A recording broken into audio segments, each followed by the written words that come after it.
അപ്പോൾ ഈ TH2 cells അല്ലെങ്കിൽ T ഹെൽപ്പർ സെൽസ് എന്ത് ചെയ്യുന്നു വെച്ചാൽ അത് ഇന്റർലൂക്കിൻ സെക്രീറ്റ് ചെയ്യും. ഇന്റർലൂക്കിൻ 4 സെക്രീറ്റ് ചെയ്യും. അപ്പോൾ ഈ ഇന്റർലൂക്കിൻ 4 എന്ത് ചെയ്യുന്നു ചോദിച്ചാൽ അത് വന്നിട്ട് ഇന്റർലൂക്കിൻ 4 വന്നു. ഈ ഇന്റർലൂക്കിൻ 4 വന്നിട്ട് ഇതെന്താണ്? ബി സെല്ലാണ്. ബി ലിംഫോസൈറ്റ് ആയത്. ഈ ബി സെല്ലിനെ രണ്ട് ഇതായിട്ട് അങ്ങ് ഡിഫറൻഷിയേറ്റ് ചെയ്യും. ഒന്നെന്ന് വെച്ചാൽ പ്ലാസ്മ സെൽസ്, ഒന്നെന്ന് വെച്ചാൽ മെമ്മറി സെൽസ്. അപ്പോൾ നമ്മൾ പഠിച്ചിട്ടുണ്ട് പ്ലാസ്മ സെൽസിൻ്റെ ഫങ്ഷൻ എന്തുവാ? പ്ലാസ്മ സെൽസ് വന്നിട്ട് ആൻറ്റിബോഡി സെക്രീറ്റ് ചെയ്യും.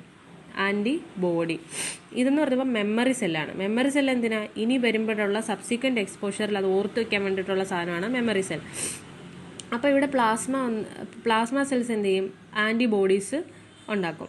ആൻറ്റിബോഡീസ് ഏതായിരിക്കും? ഇവിടെ ഉണ്ടാകുന്നത് IgE അതായത് ടൈപ്പ് 1 ഹൈപ്പർ സെൻസിറ്റിവിറ്റി എന്ന് പറയുമ്പം IgE മീഡിയേറ്റഡ് ആയിട്ടുള്ള ഹൈപ്പർ സെൻസിറ്റിവിറ്റിയാണ്. അപ്പോൾ ഈ പ്ലാസ്മ സെൽസ് വന്നിട്ട് ആൻറ്റിബോഡി IgE ഉണ്ടാക്കും. ഈ IgE എന്ത് ചെയ്യുന്നറിയാമോ? IgE പോയിട്ട് മാസ്റ്റ് സെൽ, ഇതാണ് മാസ്റ്റ് സെൽ അല്ലെങ്കിൽ B lymphocyte basophils mast cells അല്ലെങ്കിൽ ബേസോഫിൽസിലൊക്കെ വന്നിട്ട് കോട്ട് ചെയ്യും. ഈ IgE വന്നിട്ട് കോട്ട് ചെയ്യും. എന്നിട്ട് എന്ത് പറ്റും?